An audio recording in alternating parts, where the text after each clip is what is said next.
मध्य पूर्व में नया खेल शुरू हो गया है। इजराइल ने ईरान के परमाणु कार्यक्रम पर सीधा हमला किया है।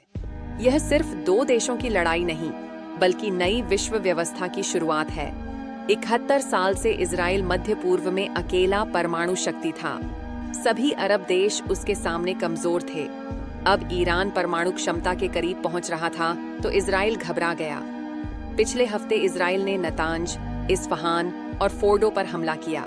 14,000 सेंट्रीफ्यूज बर्बाद, 10 वैज्ञानिक मारे गए। ईरान कहता है उसका 60% एनरिचमेंट शांतिपूर्ण है, लेकिन विशेषज्ञ कहते हैं इससे 10 परमाणु बम बन सकते हैं। सच क्या है?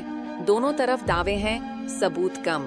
लेकिन असली सवाल यह है कि अमेरिका इस खेल में क्यों शामिल है? जब सोवियत संघ था तो अमेरिका रूस के बीच संतुलन था।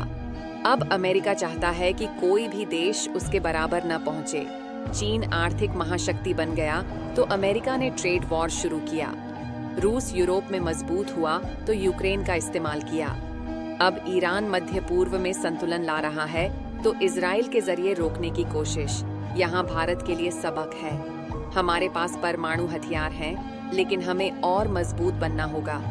अगर कल अमेरिका हमारे खिलाफ कोई कदम उठाए तो हम तैयार रहें। इस पूरे संकट में सबसे दिलचस्प बात यह है कि रूस और चीन दोनों ईरान के साथ हैं। यह नया गुटबाजी का संकेत है।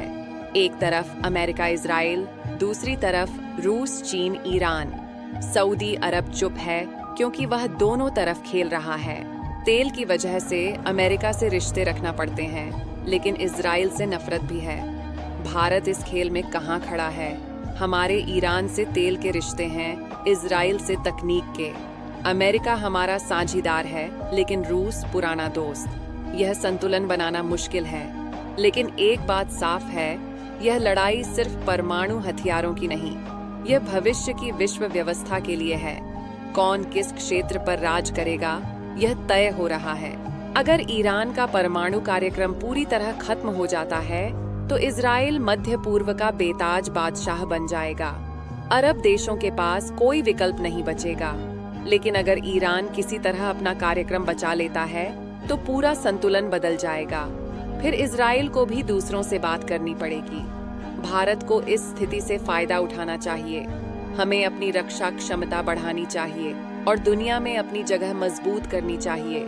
यह लड़ाई सिखाती है कि आज की दुनिया में ताकत ही सब कुछ है।